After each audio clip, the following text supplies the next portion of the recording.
I'd also like to talk about an episode of black history that sadly is rarely taught in our academic institutions or schools, and that is the oppression and genocide of the West Papuans under Indonesian occupation.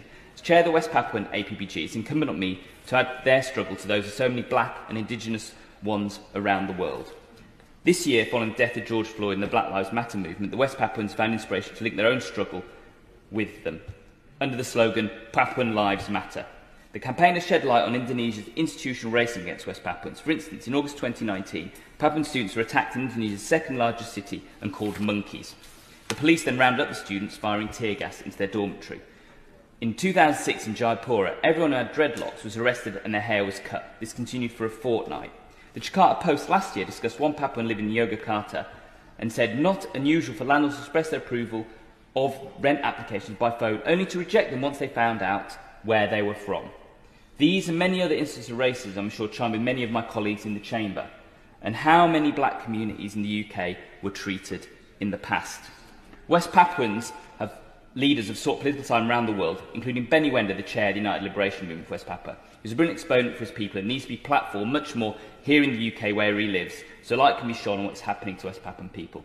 I'd like to finally thank my honourable friend, the member for Erith and Thamesmead, for securing this opportunity, so I can add my voice to the many black colleagues in the Chamber who I'm honoured to serve alongside. Thank you.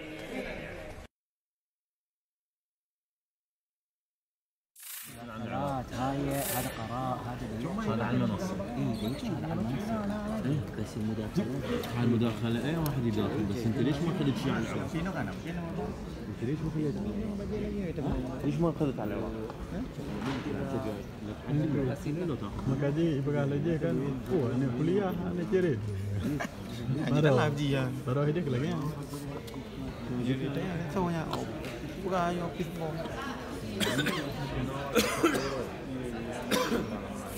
About what is happening, and that's why it's good to stand here together with all the flags to show them that we are still fighting for our rights. We are still fighting for our freedom. Even though we know that this office is closed, but this office is a symbol of colonialism. This office is a symbol of killings, torture, and murder in our homeland. So we stand here to be the voice of our people who doesn't have the voice back home. We stand here to cry their freedom cry. So thank you very much for your time, because actually this is a too nice weather to do this kind of things. But you know, for us it's a blessing that we are here in a free country like the Netherlands. We can do this over here, but in our country it's not possible to raise these flags, because when you raise the Achinese flag, when you raise the Moluccan flag, when you raise the West Papuan flag back home, they will put you in prison or they will kill you. So I hope you understand that something what you don't realize, but freedom is not something cheap. Freedom is, a lot of people, a lot of my comrades, they paid full. A lot of my comrades are already dead. Most of them even didn't make it the 30th anniversary. So when you're 30 years old and you have achieved something in life, be grateful, because you have all those possibilities. But in our country, we don't, our people, our students, our children, they don't have this secure future ahead of them. So I hope that you will use your knowledge to help others who doesn't have the freedom, who doesn't have the knowledge, who doesn't have the ability to stand up for their people. So I think it's a good day, and we are grateful that you guys are willing to come and listen to our stories and listen to our freedom cry. And as you know, some of my comrades from Aceh, they come all the way from Sweden and Denmark. It's not like Utrecht or Amsterdam. They come all the way from Stockholm and Denmark, and it's, you know, it's a start. But for me personally, I was very touched that Nafsir called to Aceh and somebody from Aceh, a freedom fighter from Aceh, gave his message, shared his message with us. It's not something small, it's something big, because we know that the fighting spirit is there in Aceh. You know, we can talk over in the Netherlands or in Europe or in New York, Geneva, but when there's no struggle in our home country, there's no use to do this kind of thing. So we need to focus. We need to tell our brothers back home that the fight is there. The world should know that the fight is back home. Freedom will not come from The Hague. Freedom will not come from the United States or from wherever.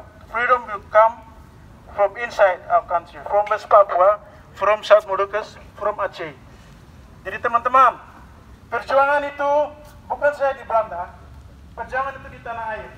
Jadi hari ini kami berdiri sama-sama buat membakar semangat bangsa yang hidup di dalam negeri. Jadi terima kasih banyak lagi buat teman-teman Aceh, teman-teman Maluku yang hari ini ambil waktu buat kami bersuara untuk kami punya ketiga bangsa yang hidup selama ini dalam ketakutan, sengsara, dan derita.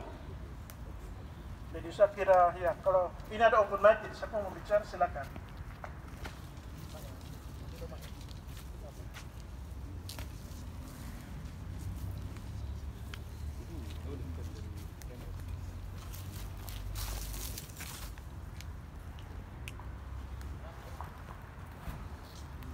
Kawan-kawan semua, bangsa Aceh, bangsa Maluku, dan bangsa Papua, terutama generasi-generasi, baik yang ada di luar negeri maupun yang ada di dalam negeri. Kita bukan merah putih, darah kita bukan merah putih. Hari ini kolonialis Indonesia mencoba mencampur aduk kita dengan mengirim transmigrasi ke tanah kita. Transmigrasi adalah salah satu strategi politik Indonesia untuk mencampur aduk kita punya bangsa, kita punya bendera, untuk menguatkan mereka guna menjajah kita. Maka dari itu, kita harus ingat, jangan pernah kita segan-segan mengaku kalau kita bukan Indonesia. Kita memang bukan Indonesia. Dalam sejarah sudah tercatat, bangsa Aceh, bangsa Papua, dan bangsa Maluku bukan bagian dari Indonesia. Jadi, kita punya hak untuk hidup, dan hak ini mesti kita perjuangkan. Jangan pernah menyerah, sebab ini hak kita. Kalau kita menyerah, sama juga kita telah berkhianat kepada pejuang-pejuang kita yang sudah gugur terlebih dahulu. Pejuang-pejuang kita berkorban semuanya. Mereka korbankan keluarga, korbankan harta, bahkan nyawa, demi merdeka daripada kolong NKRI. Maka dari itu, generasi-generasi kita sekarang, ini beban kita, tugas kita untuk melanjutkannya. Apapun cerita, Indonesia tidak punya hak untuk mengatur kita. Indonesia tidak punya hak membagi-bagi tanah kita. Indonesia tidak punya hak untuk membunuh kita. Hari ini mereka semakin kokoh di tanah kita. Kenapa? Karena mereka telah membangun struktur mereka di tanah kita. Maka struktur ini harus kita hancurkan. Pilpres, pilkada, dan pileg ini sampah. Sampah dari Jawa yang dikirim ke tanah kita. Sampah dari kolong jembatan Jawa yang dikirim untuk kita, untuk memperkuatkan bandit-bandit yang ada di Jakarta. Maka dari itu, perjuangan kita tidak sampai hari ini. Kita terus jalan, terus bersuara, baik dalam forum resmi maupun tidak resmi. Kita tetap turun, kita tetap melawan Indonesia. Semangat kita jangan pernah pudar.